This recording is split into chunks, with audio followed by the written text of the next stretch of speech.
Hello दोस्तों, स्वागत है आप सभी का एक और न्यू वीडियो में। दोस्तों, इसके पिछले वीडियो में हमने प्रश्नावली 5.3 के 2 प्रश्नों को और तीसरे में से एक प्रश्न को करा दिया था। तो आज हम इसी वीडियो में तीसरे प्रश्न से दूसरे प्रश्न को स्टार्ट करेंगे। तो देखिए, यहाँ पर तीसरा प्रश्न क्या दिया था। कह रहा था कि एक एपी में और कुछ दे रहा था और कह रहा था कि लगभग 1 या 2 चीज़ पूछ ले रहा था निकालने के लिए। तो इसमें भी सिंपली वही काम किया है। देखिए, दूसरा प्रश्न जो है पहला बता चुके हैं, इसका दूसरा प्रश्न जो है कह रहा कि a = 7 और a13 = 35, तो d और s13 ज्ञात कीजिए। देखिए, इस प्रश्न को करने के लिए सबसे पहले हमको क्या निकालना पड़ेगा, d। अब a13 से निकालेंगे तो देखिए a13 का फार्मूला हो जाएगा a + 13 - 1 × d। a13 का मान दिया है 35, तो यहाँ से आ जाएगा 35 = a का मान 7 प्लस 13 - 1 करेंगे तो कितना आएगा 12 और d। अब देखिए 35 - 7 करेंगे तो आ जाएगा 35 - 7 = 12 d। 35 में से 7 अगर घटाएंगे तो कितना आएगा 28 = 12 d और d का मान यहाँ से आ जाएगा 28/12। तो यहाँ से जब काटेंगे 4 से, 4 7 बार जाएगा, 3 बार जाएगा, तो d का मान कितना आ गया 7/3। देखिए यहाँ पर जो है अब आगे पूछ रहा है कि s13 निकालिए। s13, तो s13 इसका फार्मूला होता है, Sn का फार्मूला होता है n/2 (2a + n - 1 × d। तो अब यहाँ से हम आगे बढ़ेंगे तो देखिए s13 तो लिख देंगे s13 = n/2। n का मान कितना दिया है, कहाँ गया 13, तो 13/2 2a + n - 1 × d। ठीक, तो 13/2 को रहने देंगे और यहाँ से आ जाएगा देखिए 7 दूनी 14 प्लस 13 में से अगर 1 निकालेंगे तो 12 और 12 साथ कितना हो जाएगा 12 साथ होगा 84/3।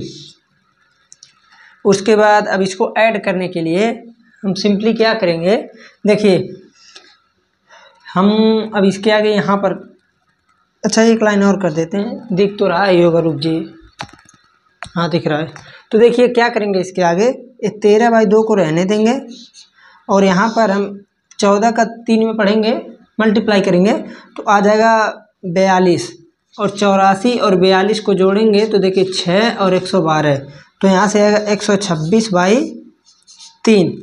ठीक, और 3 और 2 का पहाड़ा जब पढ़ेंगे तो होता है 3 दूनी 6 और 6 से इसको काटेंगे तो आ जाएगा 2 1 21। ठीक, ध्यान से समझिएगा, 2 का इसमें मल्टीप्लाई किए तो आ गया 6 और 6 से इसको काटेंगे तो आ जाएगा 21। 21 का जब 13 से मल्टीप्लाई करेंगे तो देखिए 13 एकम 13, उसके बाद 13 दूनी 26 1 27, 273, अर्थात s13 जो है वो कितना आ गया 273। देखिए आप इस तरह से इस प्रश्नावली के मतलब तीसरे में जितने भी प्रश्न हैं आप इस तरह से सबको कर सकते हैं। जैसे देखिए हम चौथा प्रश्न नहीं तीसरा प्रश्न लेकर आए हैं, इसी में का ही तीसरे का ही तीसरा प्रश्न। तो इसमें क्या करना है, देखिए इसमें सिंपली क्या पूछा है, कह रहा कि a12 का मान है 37, d का मान है 3, तो a का मान बताइए और s12 का मान बताइए। तो सिंपली हम क्या करेंगे, देखिए a12 = a + 12 - 1 × d। ठीक, तो a12 का मान कितना दिया है 37 = a + 11 × d का मान 3। यहाँ से आ जाएगा 37 माइनस इसका मल्टीप्लाई करेंगे तो 11 × 3 = 33, 33 को 75 करेंगे तो 33 = a, तो a का मान आ जाएगा 4। a का मान कितना आ गया 4। अब s12 निकालना है तो s12 का क्या फार्मूला होता है, s12 = s12 = n/2, तो n का मान 12 है तो 12/2 2a + 12 - 1, d का मान कितना दिया है 3, d का मान 3, तो 12/2 करेंगे तो 6, 4 दूनी 8 प्लस 11, 12 में से 1 जाएगा तो कितना बचेगा 11, और 11 का मल्टीप्लाई 3 बार करेंगे तो हो जाएगा 33। तो यहाँ से निकलेगा 6 इंटू 8 और 33 कितना होगा 41।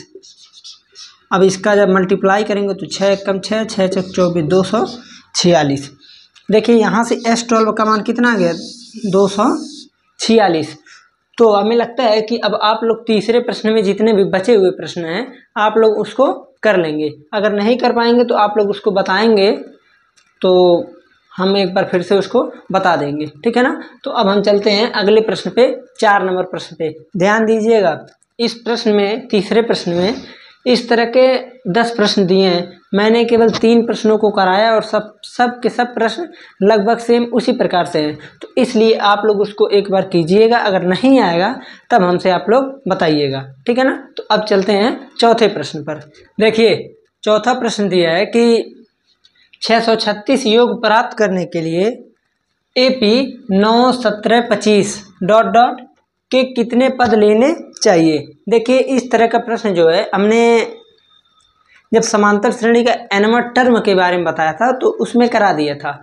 उसमें हमने क्या बताया था कि इस तरह का जब प्रश्न दे रहा था कि ए टर्म, जब nवां टर्म निकालने की बारी आ रही थी तो n का मान पूछ रहा था ना कि n का मान कितना होगा इस टर्म के लिए। तो उसी प्रकार इसमें पूछ रहा है कि इस AP के लिए हमको 636 योग प्राप्त करना है तो उसके लिए हमें कितने पद लेने चाहिए। तो देखिए यहाँ से AP है 9, 17, 25, तो A का मान 9, D का मान 17 में से 9 गए तो 8, हाँ तो D का मान 8। और देखिए दिया क्या है, कह रहा कि SN equal to 636। SN equal to कितना दिया 636। तो अब यहाँ से हम फार्मूले पर पुट करेंगे तो देखिए SN equal to n/2 in bracket 2A plus n-1 into D। ये क्या होता है फार्मूला, SN का मान होता है 636, तो 636 इक्वल टू n/2, यही n हमको निकालना है।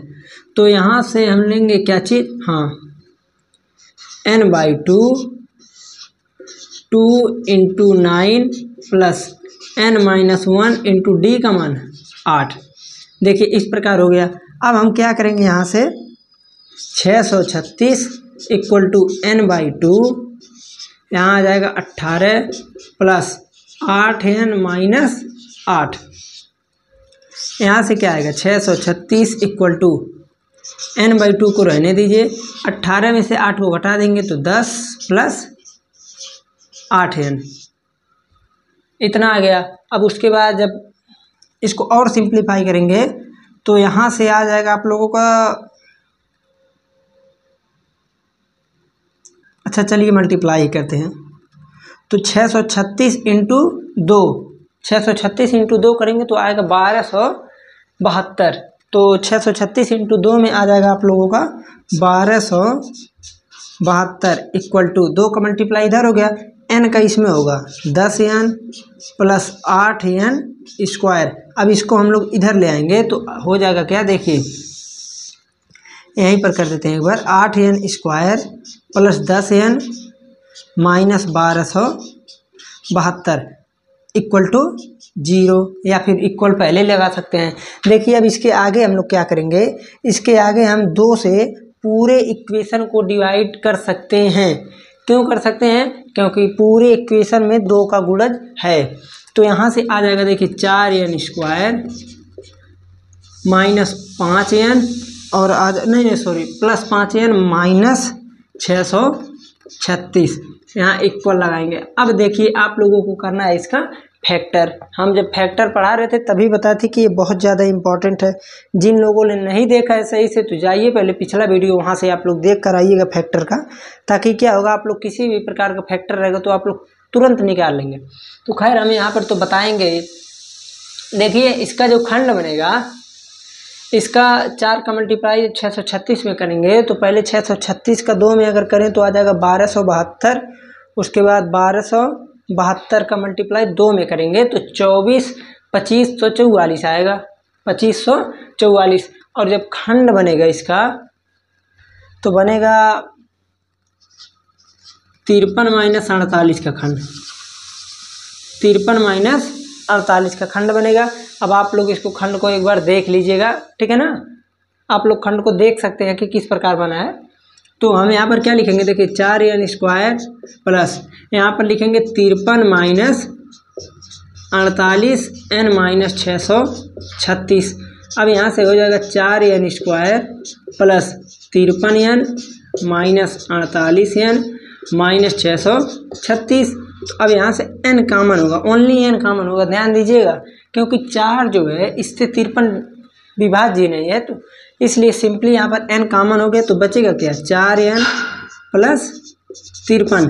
यहाँ पर क्या कॉमन होगा, देखिए 4 तो हमको लाना ही लाना है, तो माइनस 12 को कॉमन लेंगे तो 4n प्लस 53। अब यहाँ से हो जाएगा n माइनस 12 और 4n प्लस 53। अब यहाँ से देखिए n का मान आ जाएगा 12 और n का मान आएगा माइनस 53/4, माइनस 53/4। चूँकि यहाँ पे टर्म पूछा है ना कि कितने टर्म लिए जाएंगे, तो एक टर्म तो संभव नहीं है, ठीक है ना, ये क्या है, असंभव। तो इसलिए n का मान कितना आएगा, 12, अर्थात हमको कितने टर्म लेने होंगे, 12 टर्म लेने होंगे, ठीक है ना। ये तो था आप लोगों का चौथा प्रश्न। देखिए इस प्रश्न में सिंपली क्या था, SN वाला फार्मूला लगाए हैं। SN वाला फार्मूला लगाने के बाद भी कितने लोग यहाँ से जाने के बाद नहीं कर पाएंगे, तो इसलिए आप लोग पिछला वीडियो देखते हुए आइए, ताकि यहाँ से आप सभी लोगों का पीछे का जो है वो सब याद रहेगा, तो आप लोग कर लेंगे। जैसे अब यहाँ पर जिसको फैक्टर नहीं आएगा वो कर ही नहीं पाएगा, ठीक है ना। चलिए एक प्रश्न और बताते हैं, चलते हैं अगले प्रश्न पर। देखिए बच्चों, ये है आप लोगों का 5वां प्रश्न। जैसा कि हमने पिछले प्रश्न में बताया था कि उस प्रश्न में क्या दिया था, टर्म दिया था और SN वाला फार्मूला लगाकर हम लोग आगे बढ़े हैं। सिंपली यहाँ क्या करेंगे, यहाँ पर अगर आप लोग देखें तो क्या कह रहे हैं, देखिए किसी AP का प्रथम पद 5, अंतिम पद 45 और योगफल 400 है, तो पदों की संख्या बताइए और D बताइए। देखिए अगर आप लोग इस प्रश्न को जो है, ये प्रश्न थोड़ा इम्पॉर्टेंट है, इम्पॉर्टेंट के साथ साथ थोड़ा सा समझाने लायक है, क्योंकि जो प्रश्न टफ रहता है, थोड़ा कठिन लगता है, समझाने में बहुत मज़ा आता है। तो आप लोग जो है इस प्रश्न को एक बार नहीं 2 बार देख लीजिएगा, हमारे कहने के अनुसार देख ही लीजिएगा, ठीक है ना। तो चलिए अब हम शुरू करते हैं। तो देखिए कह रहा किसी AP का प्रथम पद 5, तो A का मान कितना दिया है, 5। कह रहा कि अंतिम पद, तो देखिए अंतिम पद होता है AN का मान 45, SN का मान 400। पदों की संख्या और सारवंतर बताइए। एक चीज़ आप लोग ध्यान दीजिएगा, हम पहले अपना काम शुरू करेंगे यहाँ से भी कर सकते हैं। जैसे दोनों टर्म से हम D निकाल सकते हैं, दोनों टर्म में से किसी एक टर्म से D की वैल्यू को निकाल कर दूसरे टर्म में रख देंगे। जैसे समझिएगा, मान लीजिए हमें यहाँ से D निकालें, इसमें पुट कर दें, यहाँ से D निकालें, इसमें पुट कर दें, बात तो एक ही है। बट एक्चुअली प्रॉब्लम क्या है, यहाँ से D निकालना आसान है, क्योंकि AN = A + n - 1 D formula होता है, बट यहाँ का फार्मूला थोड़ा लॉन्ग होता है, तो D निकालना थोड़ा सा मुश्किल है, इसलिए हम लोग यहाँ से D निकालेंगे। तो देखिए AN = 45, तो अब यहाँ से हो जाएगा A + n - 1 × D, और AN का मान कितना दिया है, 45। अब सिंपली क्या करेंगे, देखिए 45 = 5 + n - 1 × D। 45 में से 5 घटाएंगे तो बचेगा 40 = n - 1 × D। तो D का मान यहाँ से आ जाएगा 40/n - 1, इक्वेशन फर्स्ट। इसीलिए हम आप लोगों से कहे हैं कि हम इसी टर्म को लेंगे, बिकॉज ये टर्म जो है छोटा है। अगर ये टर्म छोटा है तो इस छोटे वाले टर्म से D का मान जल्दी निकलेगा, और जल्दी निकलेगा तो इसमें पुट करने में आसानी होगी। तो अब चलते हैं हम यहाँ पर।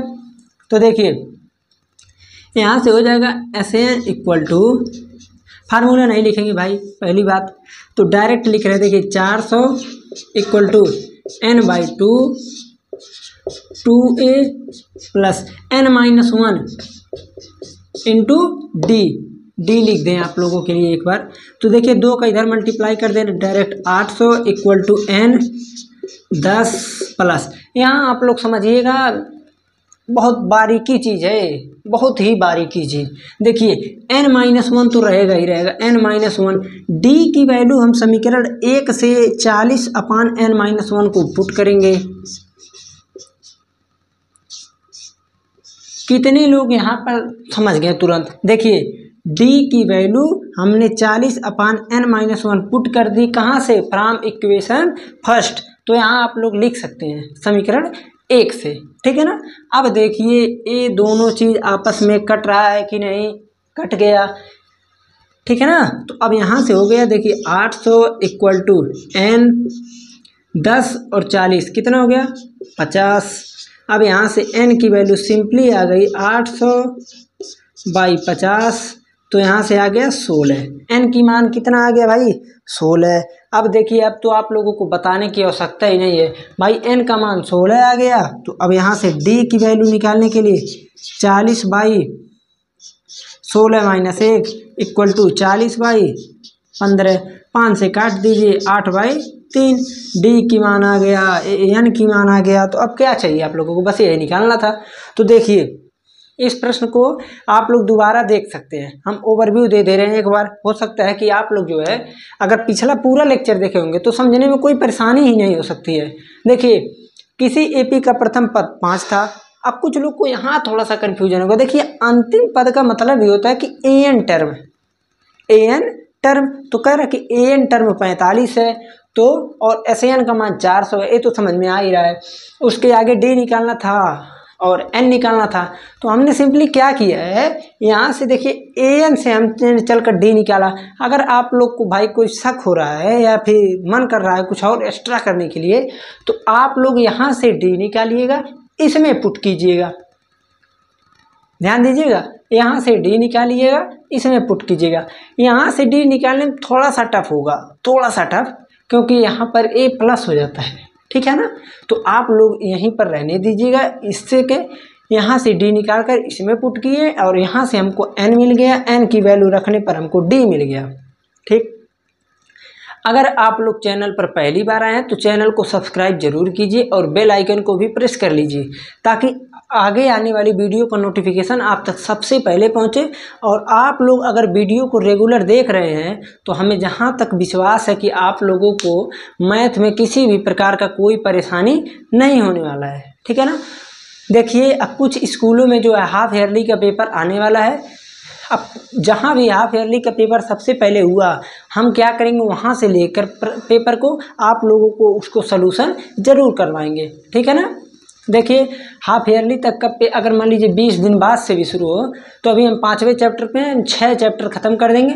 लगभग 12-13 चैप्टर है। हमने थोड़ा लेट सिलेबस ही शुरू किया है, तो इसलिए आप लोग सिलेबस का टेंशन मत लीजिए। आप लोग केवल अगर पढ़ते हैं तो सिलेबस ख़त्म कराने की जिम्मेदारी मेरी है, ठीक है ना। तो अब हम चलते हैं, ठीक है ना। देखिए गर्मी यहाँ पर बहुत ज़्यादा है, इसलिए भाई वीडियो बनाने में बहुत ज़्यादा प्रॉब्लम होती है। वो तो हम बना रहे हैं, बस बच्चे कहते हैं कि हमको रेगुलर वीडियो चाहिए। किसी दिन एक आध दिन गैप हो जाता है, तो उस दिन आप लोग पिछले वीडियो को जाकर देखिए, रिवीजन कीजिए और पढ़ने में मज़ा आ रहा है कि नहीं कमेंट ज़रूर कीजिए।